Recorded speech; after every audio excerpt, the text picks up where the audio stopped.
Des signes représentatifs de certaines données intellectuelles noircies sur des pages assemblées et imprimées, le livre Facteur essentiel de civilisation trouve sa place dans des meubles plutôt comme objet de décoration.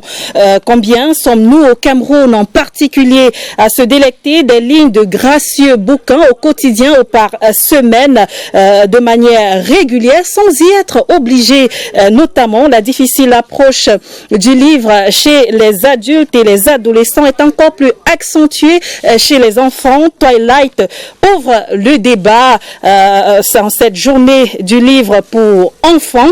Bonsoir et bienvenue pour cette deuxième sortie du mois d'avril. Je suis particulièrement ravie de vous retrouver dans cette nouvelle posture.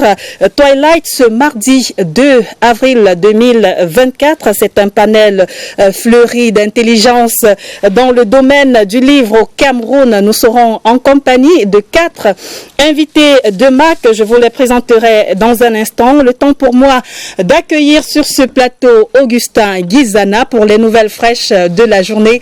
Bonsoir Augustin.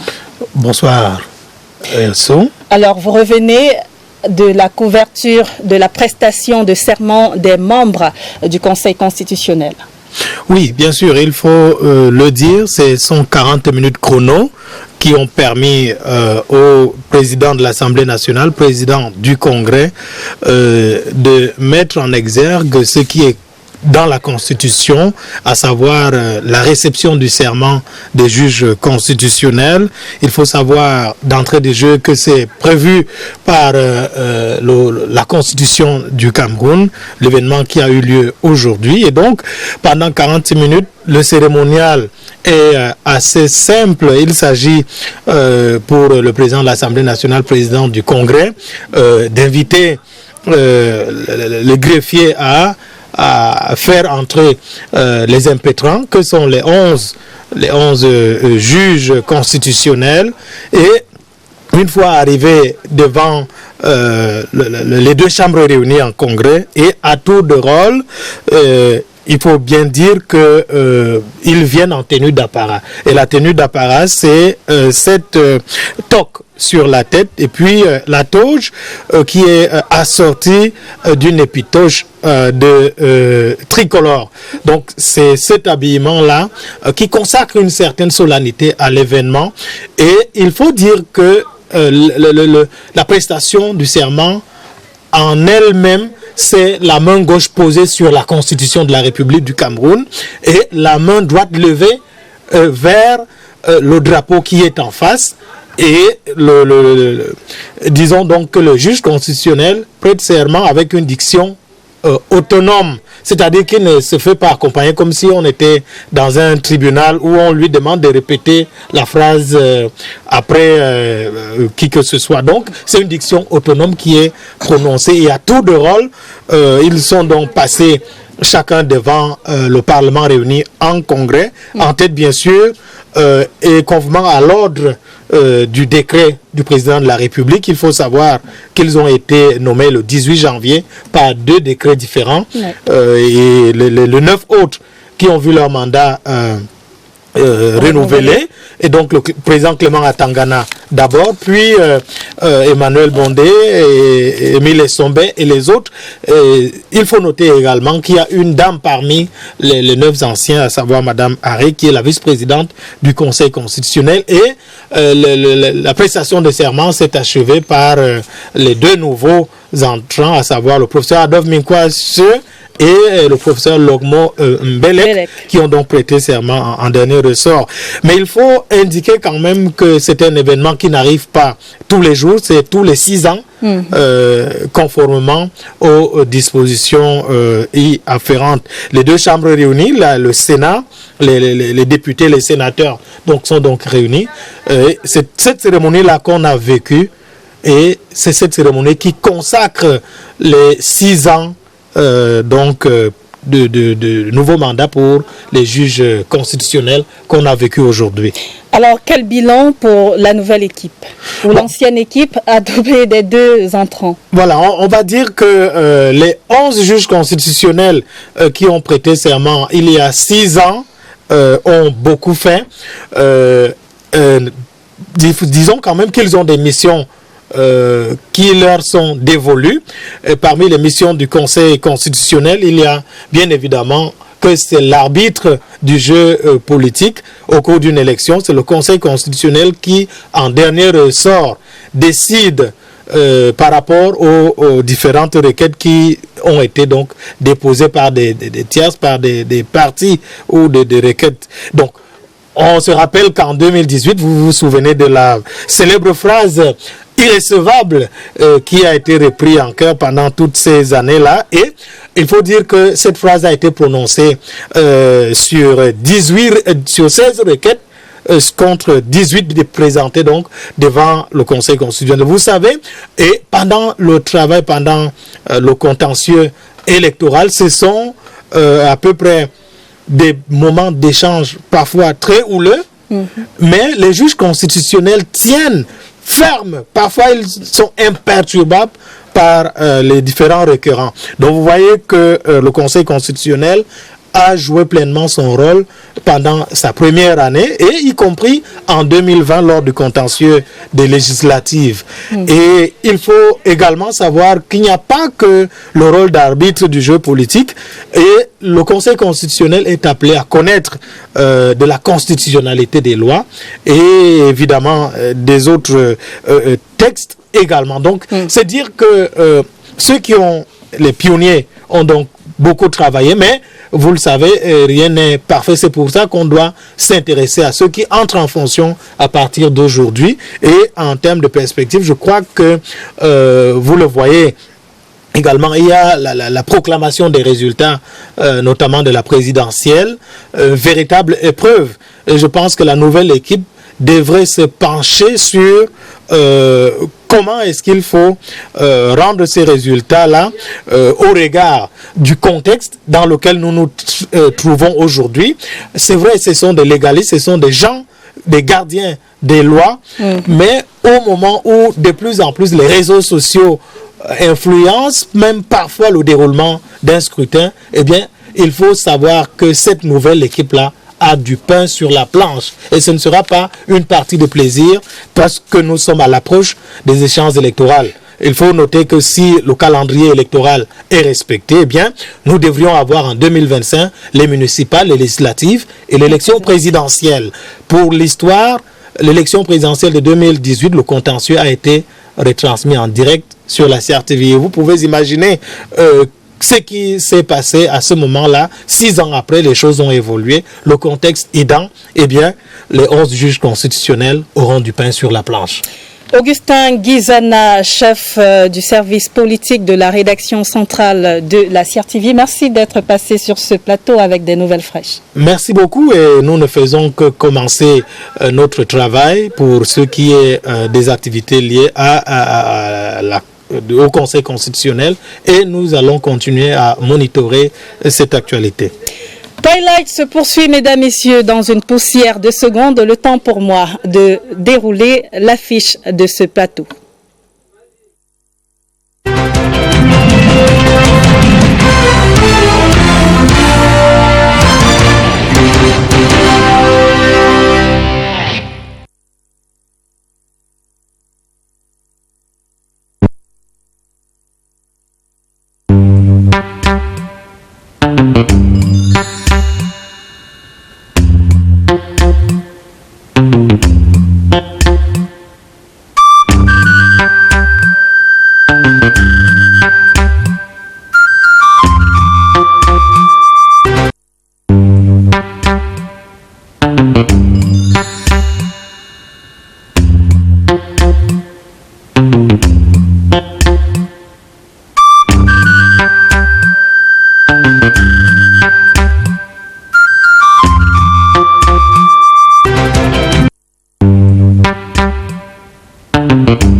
Bienvenue, vous regardez Twilight. Aujourd'hui, nous abordons la problématique du livre pour enfants. Comment en faire une priorité?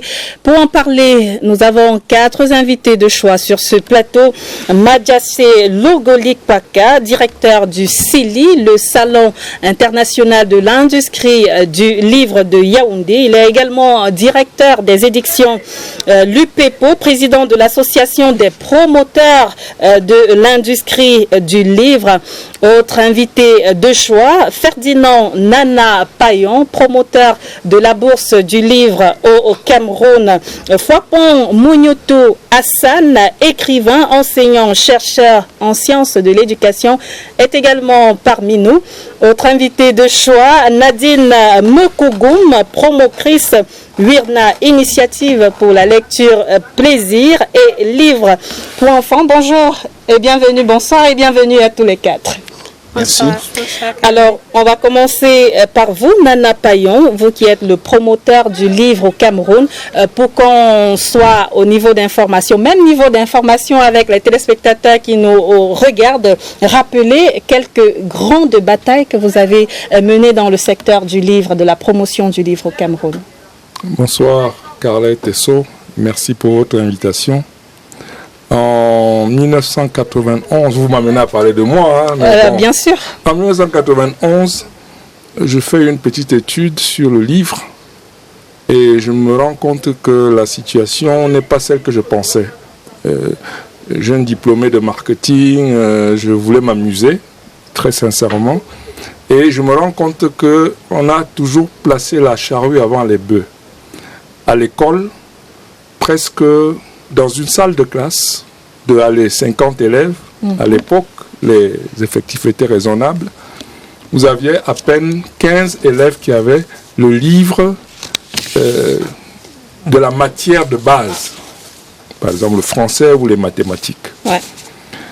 J'ai donc discuté avec des amis, des anciens camarades, et parmi eux, il y en avait un qui était patron d'une maison d'édition, les éditions Milan-Turin à Toulouse, et qui était prêt à m'envoyer plein de livres pour qu'on puisse distribuer. Mais nous étions en 91, en pleine période difficile, les années de Braise. Donc le port de Douala était inhospitalier, et donc du coup je n'ai pas reçu les conteneurs que j'étais censé recevoir, et du coup je me suis lancé en plein dans cette étude qui m'a permis de constater que le mal était très très très profond, à un moment où les salaires ne tombaient pas tous les mois, les salaires des fonctionnaires. Et c'est comme ça donc que nous lançons la bourse du livre. Pour moi, c'était un exercice marketing, mais ça m'a permis de découvrir que, évidemment, il fallait faire quelque chose. Nous sommes saisis des difficultés qu'il y avait au poteau. Les gens vendaient au poteau des livres qui n'avaient pas toutes les pages. Et quand vous revenez, vous ne pouvez pas les trouver. Donc, en 1994, il y a la dévaluation du franc CFA. Et on se dit, ça va exploser, parce que si on double le prix du livre, parce que vous savez, la dévaluation, c'était du simple au double. Mais heureusement, le gouvernement a pris certaines mesures, et en 2000, malgré le laisser-aller quand même, il faut reconnaître que les mesures n'avaient pas été prises tout de suite. Ensuite, il y a eu donc la question du livre unique, une décision salutaire, une décision volontariste sur le plan politique. Et malheureusement encore, 80% de ceux qui sont impliqués dans la question du livre au Cameroun, à tous les niveaux que ce soit jusqu'à aujourd'hui, ce sont des commerçants, et parmi eux, il y a des gens qui ne sont pas sérieux. C'est-à-dire que si je n'étais pas sur votre plateau, je dirais qu'il y a des bandits. Ils ne regardent donc pas en quoi est-ce qu'ils peuvent être utiles. Et je crois qu'on aura l'occasion d'en parler. Très peu de livres disponibles, très peu de livres accessibles, et puisqu'il s'agit des enfants, la part des parents est plus importante que tout ce que j'ai cité, parce que aujourd'hui, l'être humain moyen touche à son smartphone minimum 100 fois par jour. C'est-à-dire qu'en 1 heure de temps, vous avez pris votre smartphone pour répondre, pour regarder si vous avez reçu un OM, pour regarder si vous avez un message, un WhatsApp, etc. Toutes les heures, vous le touchez peut-être 20 fois. Imaginez sur 24 heures, il paraît que le pays qui bat les records, c'est les Royaumes-Unis, où on a à peu près 900 fois par jour qu'on touche le smartphone. L'enfant dont nous célébrons la journée du livre aujourd'hui, est à cet âge-là comme une éponge. Il ne peut rien faire d'autre que de copier ce qu'il voit les parents faire. Si le dernier objet que vous touchez, c'est le téléphone, et le premier que vous touchez lorsque vous reversez le téléphone, c'est ce que l'enfant va copier. On reviendra en détail notamment sur les obstacles à la lecture chez les enfants et pas que, même chez les adultes. Le temps pour moi d'accueillir sur ce plateau Madiassé Yogo Lipaka, le directeur Mathiadje Yogo Lipaka, directeur du CILI. Vous sortez d'une exposition récemment. En effet, nous sortons du Salon international de l'industrie du livre qui a vu la participation de la quasi-totalité des acteurs de la chaîne du livre au Cameroun et qui a également accueilli 12 pays qui, n'est-ce pas, ont vu également la vitalité et le dynamisme de la littérature camerounaise et des acteurs du livre camerounais. D'accord. Vous êtes également, je le disais, le directeur des éditions l'UPEPO, président de l'association des promoteurs de l'industrie du livre. À côté de vous, Fouapon Mognoto Hassan, écrivain, enseignant, chercheur en sciences de l'éducation. Et si on vous demandait d'entrée de jeu, quel est le niveau, vous qui êtes enseignant, de nos jeunes pupilles? Bonsoir déjà, Khaled Esso, et merci pour l'invitation. Merci de m'associer à ce panel qui est suffisamment relevé et pour une thématique dont l'intérêt ne fait l'ombre d'aucun doute. Il faut dire de manière réelle qu'aujourd'hui, le niveau général des élèves en matière d'écriture et de lecture est fondamentalement problématique. L'expérience, si en dehors des statistiques, parce que chaque fois qu'on évoque les statistiques, les gens ont l'impression qu'on fait appel à de la science qui n'est pas accessible, mais l'expérience quotidienne de tout enseignant l'amène à comprendre qu'il y a une baisse généralisée de niveau qui, heureusement ou malheureusement, ne concerne pas uniquement le Cameroun, parce que si vous allez dans d'autres pays, même dans les pays occidentaux comme la France, il y a un débat qui est actuel sur le niveau général des apprenants en écriture et en lecture, et cela effectivement est généralement déterminé par un contexte où on observe l'abandon progressif du livre au profit justement monsieur a planté le décor en parlant des smartphones. Moi, j'ai regardé un téléfilm à la télé où un enfant était revenu avec sa note en correction orthographique. Il avait une mauvaise note, un E, je crois. Et quand il a dit à sa mère qu'il a une mauvaise note en orthographe, sa mère lui a dit, tu n'as pas à t'en faire. D'ici quelque temps, on n'aura même plus besoin d'orthographe parce qu'il y aura les ordinateurs pour corriger les fautes. C'est la situation en fait dans laquelle nous nous trouvons même aujourd'hui au Cameroun, parce que l'utilisation du smartphone et surtout la manière dont les enfants écrivent dans les smartphones a souvent tendance justement on va y revenir notamment sur ces obstacles à la lecture au Cameroun notamment. Nadine Mekongoum, vous êtes promotrice de WINA et initiative livre, la lecture plaisir et le livre pour enfants. Alors c'est dit que vous êtes sur le terrain tout le temps. Et vous, comment appréciez-vous déjà l'approche des jeunes envers le livre? Merci déjà Khaled pour l'invitation à cette émission, en cette journée internationale du livre pour enfants. Je vais vous dire pourquoi est-ce que Africain est venu rapidement tout à l'heure. Donc oui, depuis 2018, nous sommes engagés avec WINA Initiative à promouvoir la lecture plaisir et les livres africains pour enfants. Donc, nous avons j'ai décidé particulièrement parce que moi, je découvre la lecture plaisir à l'université. Ça me change radicalement, ça m'aide à avoir confiance en moi, ça m'aide à améliorer mes résultats à l'université et à finalement résoudre mon problème qui était celui, j'ai rencontré ce problème-là d'être une étudiante moyenne, ça ne me convenait pas. J'ai décidé de rejoindre une bibliothèque, la seule d'ailleurs à l'université de Yaoundé 1, qui est gérée essentiellement par les étudiants. Dans ce parcours-là, je découvre le pouvoir de la lecture et je découvre comment est-ce que ça peut changer l'histoire d'un enfant. Et je me dis que c'est trop tard de découvrir cela à l'université et que lorsque je vais décider de m'engager au niveau de la communauté, je voudrais donner cette chance-là aux enfants avant l'âge de 12 ans. Ouais. Et donc, depuis 2018, j'ai décidé avec d'autres amis, n'est-ce pas, de mener des activités à notre niveau, parce que je pense que chacun a quelque chose à faire à son niveau, à organiser des ateliers de lecture plaisir dans les écoles, dans les musées, à utiliser les réseaux sociaux pour sensibiliser les parents sur l'importance de la lecture plaisir dans le développement de l'enfant et dans l'éducation des enfants.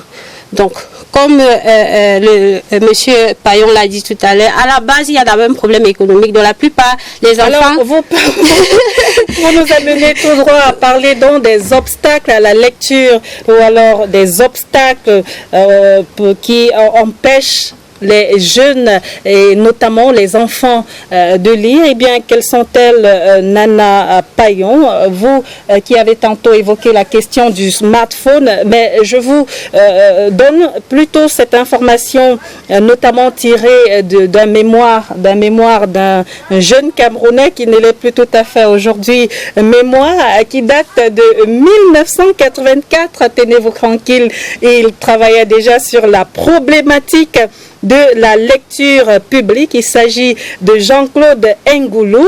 À cette époque, il n'y avait pas de smartphone, mais il trouvait déjà qu'il n'y avait pas de niveau, qu'il n'y avait pas d'engouement pour la lecture. Pourquoi? Je vous ai parlé de 91, quand j'ai lancé la bourse du livre, et c'était l'apogée de la question, c'est-à-dire que le livre était indisponible. On ne trouvait pas les livres. Et quand on les trouvait, ils étaient inaccessibles. Un livre qui coûte, par exemple, 18 € en France, c'est-à-dire presque 12 000 francs, eh bien ici, vous le trouvez à 25 000, 30 000 francs. Moi, j'ai vendu du Bill Clinton, l'autobiographie de Bill Clinton en 2003. C'est le plus gros livre que j'ai vendu dans ma vie. Je l'ai vendu dans plusieurs pays africains, Afrique francophone.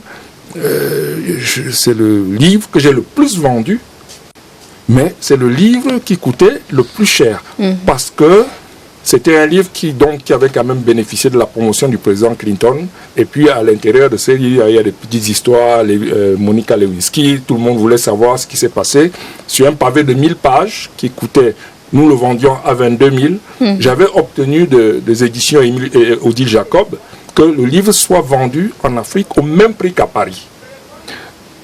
En Afrique, le Sénégal, on parle beaucoup de Sénégal ces jours-ci, le Sénégal est l'un des rares pays qui a obtenu cela.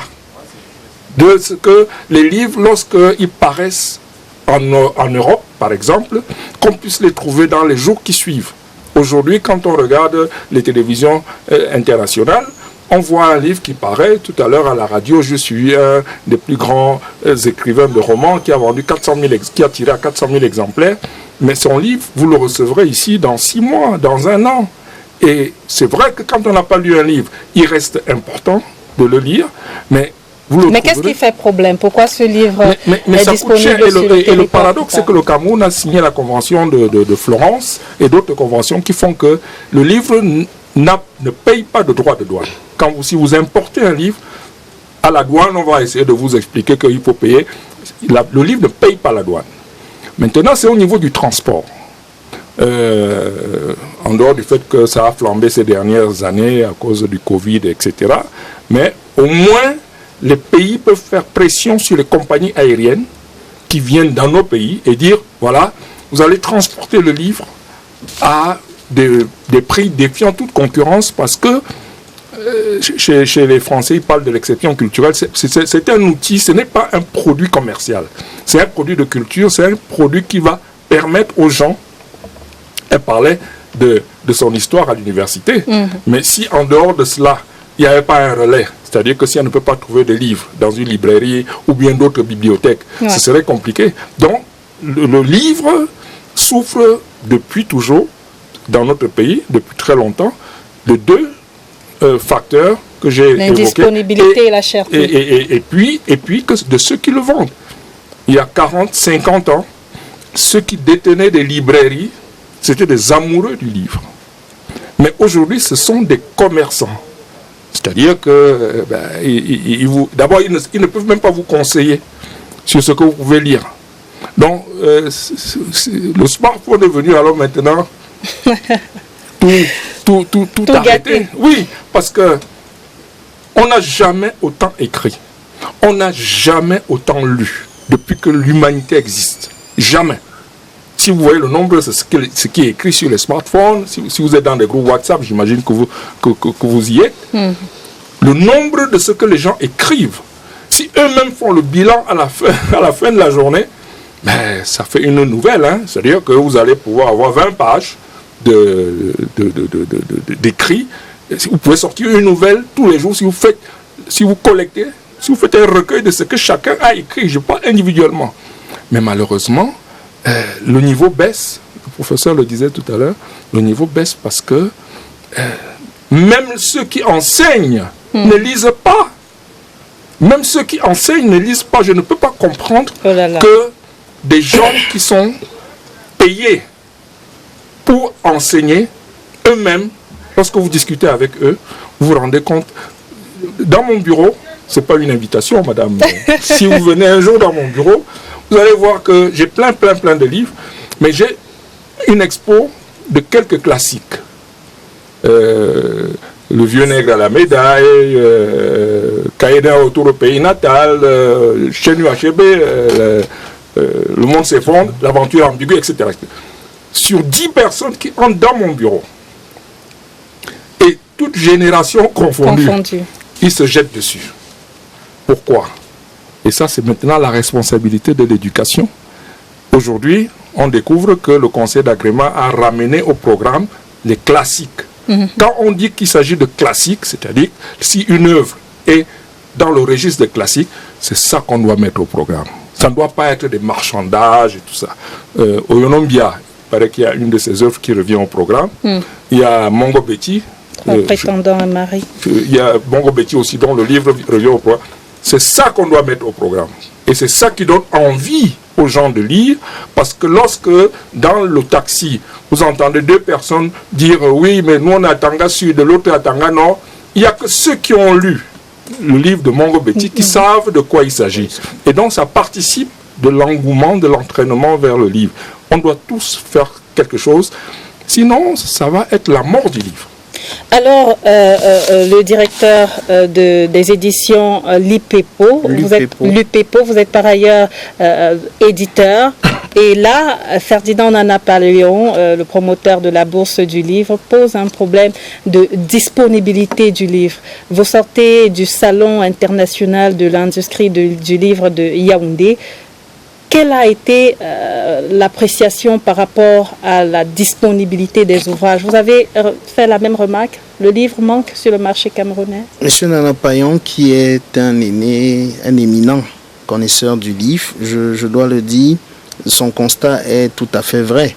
Maintenant, en ce qui concerne la disponibilité du livre au salon, précisément, les livres étaient disponibles, mais seulement ce que nous avons constaté est que les populations n'ont pas véritablement afflué comme on l'aurait souhaité.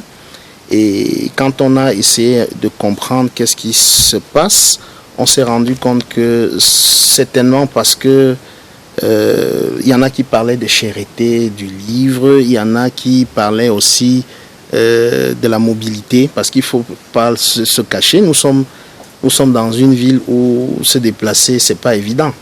C'est pas évident. Donc je crois que la question du livre, il faut également regarder la question de la diffusion du livre, parce que voyez-vous, autour de nous, quand on compte le nombre de librairies véritables qui existent, qui promeuvent, n'est-ce pas, la littérature générale, il y a très peu. À Yaoundé, précisément, vous avez moins de 5 librairies qui promeuvent la littérature générale. Or, vous avez un peu partout des gens qui ont des enseignes marquées librairie. Et on se demande bien qu'est-ce qu'ils vendent à longueur de journée. Et je crois que c'est une question, c'est une réflexion que nous menons dans le cadre, n'est-ce pas, de l'APIL, l'Association des promoteurs de l'industrie du livre, pour, n'est-ce pas, amener les pouvoirs publics à peut-être mettre l'accent sur ce problème de diffusion du livre. Parce que voyez-vous, aujourd'hui, quand vous créez même un livre, pour dire ça simplement, vous n'avez pas toujours la garantie qu'il va se retrouver dans les 10 régions du Cameroun. Et ça, c'est un véritable problème. Parce que si vous permettez que je sois plus exhaustif sur la question, vous avez des gens, comme je dis, qui ont des enseignes, c'est écrit librairie. Mais ils vendent seulement, ou ils vendent exclusivement le manuel scolaire. Et pendant la période de Noël, ils vendent des jouets, ils vendent autre chose. Et on se demande bien de quelle librairie il s'agit. Donc c'est vraiment un problème au Cameroun. La question est posée et à Fouapon Mounioto Hassan, écrivain, enseignant. Alors vous avez été accusé de ne pas lire vous-même. Mais le constat n'est pas faux.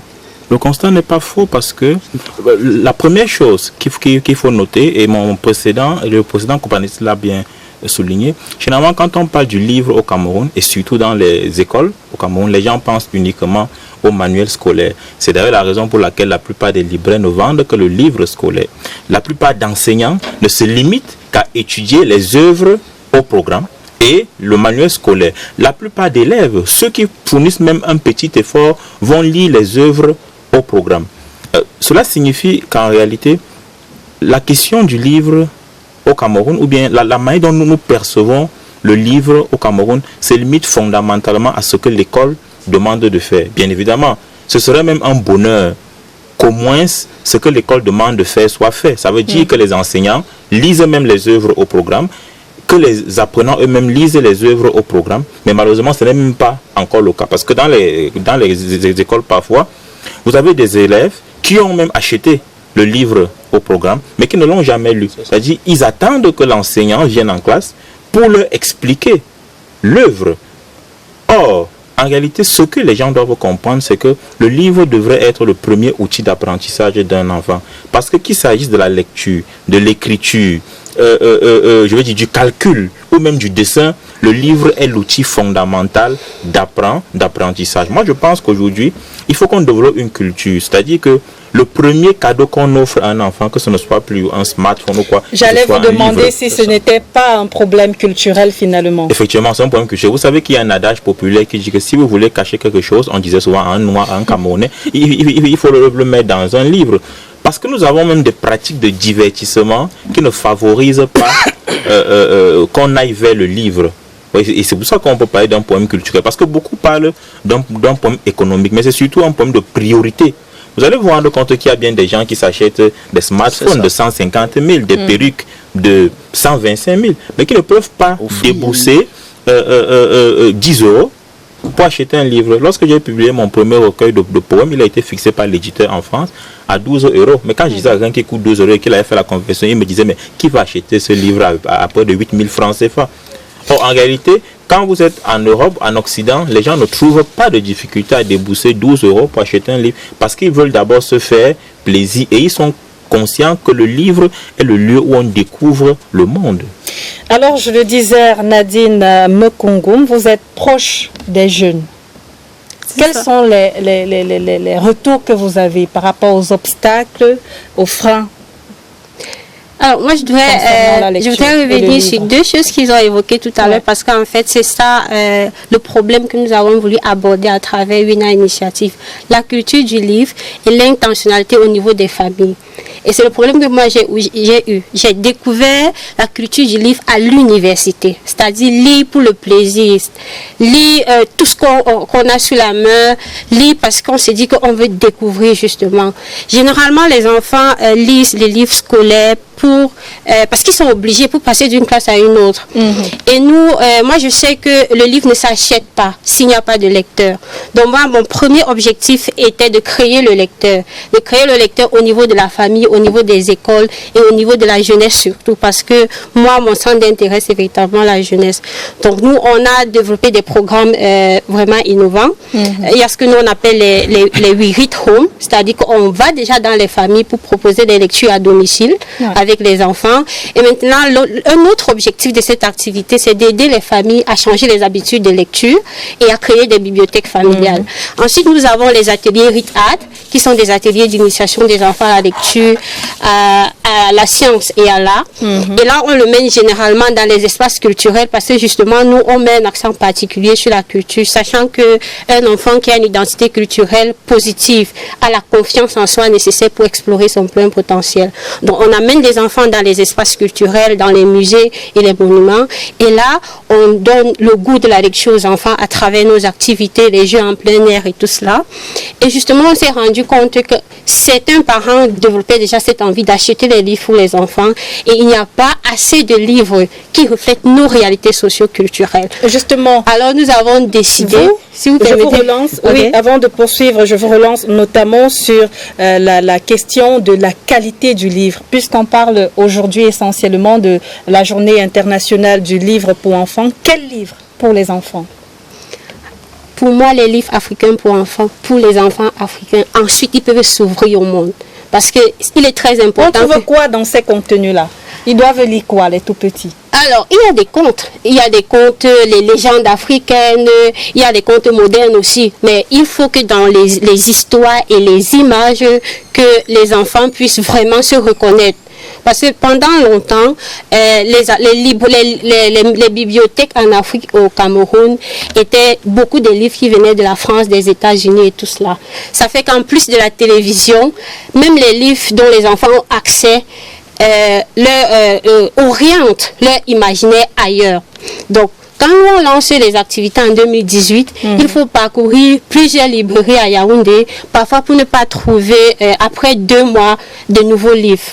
Alors nous on décide alors d'organiser le salon du livre africain pour enfants de Yaoundé Salafé, dont la première édition a eu lieu en 2022. L'objectif étant de rassembler la plupart des éditeurs africains et de la diaspora qui éditent la littérature jeunesse africaine et afro-descendante, afin qu'on puisse travailler en réseau et rendre disponible le maximum de livres africains pour enfants pour les familles. Parce qu'au départ, c'était difficile d'avoir un livre publié en Côte d'Ivoire, au Mali ou même au Gabon. Bon, on est au début parce que c'est un projet de très longue haleine et on espère que dans les 5 prochaines années, on aura fait bouger les lignes davantage. Je reviens au promoteur du livre au Cameroun, de la bourse du livre au Cameroun, Ferdinand Nana Payon. Dans votre cheminement jusqu'ici, est-ce que vous mettez un accent particulier sur le livre pour enfants? Et je vous pose la même question qu'à Nadine tout à l'heure. Quel livre pour l'enfant? Alors, votre question m'embarrasse un peu parce que je ne vis pas de livres. Je veux dire, je ne gagne pas ma vie en vendant des livres. Donc, je suis un peu dur avec ceux qui sont des commerçants. Je ne les comprends pas, je ne leur trouve pas d'excuses, mais il faut être franc. Si on doit gagner sa vie en vendant des livres au Cameroun, il faut reconnaître qu'on ne va vendre, comme disait Machandé, on ne va vendre que des livres scolaires. Et très souvent même on va essayer de vendre des livres piratés. Il y a 3 ans, nous avons lancé le concours de lecture. Et j'ai 64 ans. Je fais de l'événementiel depuis à peu près 35 ans. Je n'ai pas le souvenir d'avoir organisé des événements qui m'ont donné des charges d'émotion de cette nature-là. Et vous vous rendez compte que par la grâce de Dieu, malgré tout le tremblement que vous pouvez faire, je vous ai raconté comment je suis allé vendre les Clinton, je suis allé à l'île de Gorée, etc., vendre des livres, je me suis beaucoup amusé. Et je me rends compte, en réalité, que le b.a.-ba du marketing n'est pas au sein du livre, qui est le plus vieux produit marchand qui existe. Qu'est-ce qu'il faut faire? Il faut écouter, au sens marketing du terme, il faut communiquer. Il faut écouter et parler. Nous avons, cette année, on va lancer la 3e édition du concours de lecture. Nous avons l'année dernière constaté que lorsqu'on arrive dans une école, quel que soit le coin, un village, une ville hors de Yaoundé, et que vous offrez des livres aux enfants, vous lisez dans leur regard un bonheur. je ne partage pas totalement l'avis de Nadine Mokungu sur la question du livre africain. Je suis parfaitement en phase avec elle. C'est bien que notre culture soit maîtrisée par nous-mêmes, sinon on va nous raconter des histoires à travers les livres. À travers les films, on le voit déjà, on invite déjà nos enfants à faire des choses qui ne sont pas acceptables. Mais si on s'enferme sur cette question, on tourne le dos à 80% de possibilités de faire découvrir le livre aux enfants. L'idée du réseau qui crée est magnifique. Il faut le développer. Parce qu'il n'y a pas d'éditeur, et là encore, il n'y a pas d'argent dans l'édition, il n'y a pas d'éditeur qui peut investir dans la recherche pour trouver les solutions pour que les enfants de 4, 5, 6, 10 ans s'intéressent uniquement à la littérature. Il y a des artifices aujourd'hui, il y a beaucoup de livres pour enfants qui y mettent du ludique, y mettent beaucoup de jeux, mais amènent l'enfant à se développer de manière moderne. Quand vous allez voir, la plupart des livres pour enfants aujourd'hui prévoient des espaces de jeu. Même les livres scolaires, il y a des quiz, qui ramènent l'enfant à réfléchir et à se développer, à être autonome. Ça, ce sont des choses qui peuvent l'écarter du smartphone, parce que c'est une facilité. Hein. Mais si vous offrez à un enfant, si vous mettez entre ses mains un livre, si vous le lui lisez, vous allez voir que l'enfant va s'intéresser au livre. Je dis même souvent que si vous voulez vraiment passer du temps avec votre smartphone, mettez-le dans le livre et que l'enfant ait l'impression que vous êtes en train de lire le livre. Il va copier, essayer, et je vous assure que vos téléspectateurs vont vous téléphoner pour dire « Mais oui, effectivement, j'ai essayé, ça a marché. » Et puis mettez les livres pour adultes et pour enfants dans beaucoup de coins de la maison, et notamment celui où on va le plus souvent, au moins une fois dans la journée, c'est-à-dire le petit coin. On peut y rester 5 minutes, ne pas s'ennuyer simplement parce qu'on a tendu la main et on a pris un livre et on a lu une page. Là, c'est les vacances de Pâques. Si tous les parents décident que chaque jour, mon enfant va lire une page d'un livre, le risque, c'est que ceux qui vont prendre goût à la lecture vont commencer à ramasser tout ce qui est écrit et qu'on vient coller sur le portail avec des annonces bizarres. L'enfant va découvrir des choses qu'il ne doit pas découvrir, mais c'est un moindre mal. Pour finir sur votre question, quel livre pour l'enfant? À mon avis, c'est quel parent, pour donner envie à l'enfant de lire, c'est celui qui ouvre ses portes à une dame comme celle-ci et qui met donc une petite bibliothèque. Ça ne demande pas 1000 livres, hein. On peut commencer avec 2. Et puis faire des petites séances de lecture. Les enfants adorent cela. Et moi, je vous assure que j'ai parcouru des milliers de kilomètres l'année dernière.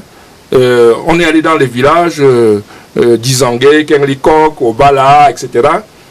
Et les gens se plaignent de « Oui, mais vous nous dites ça, mais nous, on va trouver les livres où ?» Donnez la possibilité, lorsque vous avez des livres qui ne vous sont plus utiles, notamment les livres pour enfants, pour ceux qui n'ont plus d'enfants, en bas âge, vous avez les livres des enfants qui ont 2 ans, 3 ans. Donnez la possibilité à ceux qui sont à la recherche de pouvoir accéder à ces livres-là. Et je voudrais vous inviter au prochain concours de lecture que nous organisons, qui va commencer à la rentrée, dont le 16 avril, la finale sera le 10 mai, à venir voir que si vous étiez nombreux à vous intéresser à la question du livre, on n'en serait pas là. Les médias ont aussi leurs responsabilités. L'autre jour, on y reviendra sur les différentes responsabilités, notamment les solutions que vous avez commencé à donner. Ferdinand Nana Payon, promoteur de la bourse du livre. Twilight va se poursuivre dans une dizaine de minutes, mesdames, messieurs. Le temps pour nous de prendre les informations de la journée. Le journal est annoncé.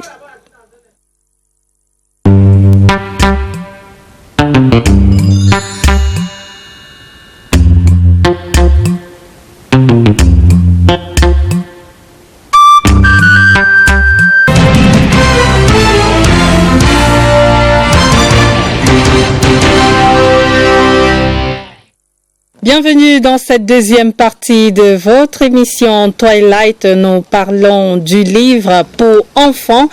Comment notamment en faire une priorité, comment intéresser ces jeunes pupilles à la lecture.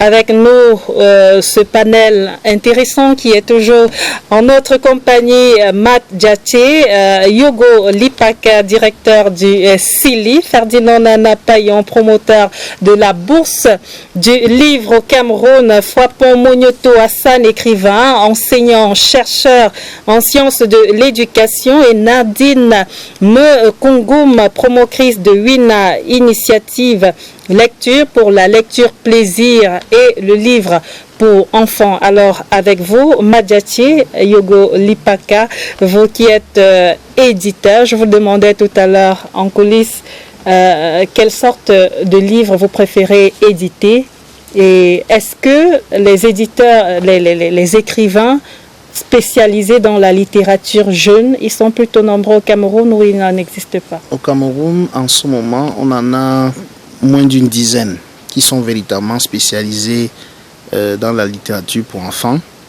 Mais il faut dire que par contre, il y a des maisons d'édition qui sont spécialisées dans la littérature pour enfants. Je vais citer par exemple Adinkra, je vais citer Akomamba, Nadine peut m'aider. Ce sont les deux principales. Ce sont les deux principales en fait. Akomamba, qu'il faut le dire, est la plus vieille maison d'édition pour enfants qui pratique la littérature jeunesse de l'Afrique subsaharienne, qui a fêté, je crois, ses 30 ans il n'y a pas longtemps. Donc on s'est dit qu'il y a quand même un regain d'intérêt. Mais au-delà de ça, vous comprenez que c'est insuffisant, car la population camerounaise, elle est essentiellement jeune, et je dirais même les enfants sont, on va dire, les 1/3 de cette population-là. Donc il faut absolument faire quelque chose dans ce sens-là. D'ailleurs, c'est pour cela que nous, aux éditions du Pepo, dans 2 mois, nous allons ouvrir toute une collection justement pour la littérature jeunesse et enfants. D'accord. Et vous parliez tantôt des facilités qu'on accorde parfois aux éditeurs. Oui, les facilités qu'on accorde aux éditeurs ailleurs, parce que voyez-vous, un pays comme le Sénégal, quand vous décidez, n'est-ce pas, de mettre sur pied une maison d'édition, vous avez, sur le plan fiscal, il y a tellement d'avantages que vous vous dites, c'est-à-dire que des avantages incitatifs qui vous amènent forcément c'est-à-dire qu'à créer votre maison d'édition. Or ici, lorsque vous décidez de mettre sur pied une maison d'édition, vous n'avez pratiquement pas d'avantage. C'est-à-dire que sur le plan fiscal, vous êtes taxé vous êtes considéré comme toute autre entreprise. Et pourtant, le livre, il faut le dire, c'est un domaine social. Parce que le livre, sans livre, nous ne pouvons pas. C'est-à-dire, j'associe le livre à... Enfin, je fais le rapprochement. Quand on parle des médicaments, moi je vois le livre est un médicament. Le livre est un médicament. Et le livre permet de soigner la société. De soigner, c'est-à-dire que les enfants comme les adultes.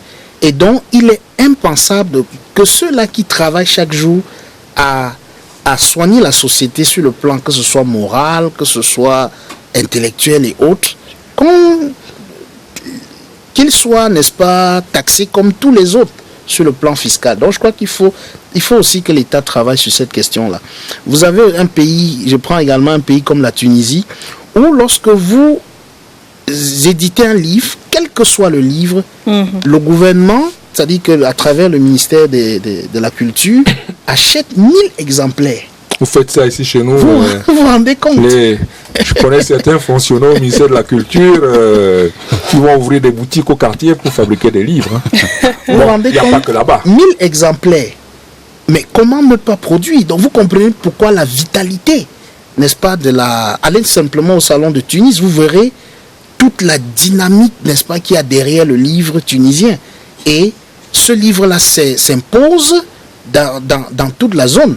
D'ailleurs, le Maroc, je sors il n'y a pas très longtemps du salon du livre de Casablanca. Et là encore, je sors d'un salon où l'État a donné près d'1 milliard, n'est-ce pas, aux associations pour organiser tout un salon pour, n'est-ce pas, présenter la littérature le livre marocain. Nous pensons que c'est faisable aussi chez nous. C'est faisable chez nous. Il faut simplement une petite volonté politique.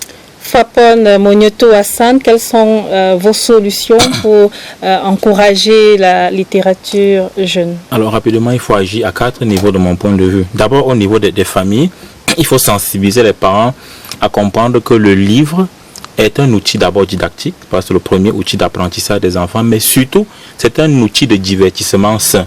Je parle de divertissement sain parce qu'aujourd'hui nous sommes envahis par des outils de divertissement qui ne sont pas toujours sains, notamment la télévision avec le câble, dont les parents ont des difficultés énormes à contrôler les contenus qui sont diffusés, non seulement dans la télévision, mais aussi dans les réseaux sociaux, ainsi de suite. Le livre, en face de ces outils, constitue un outil de divertissement sain.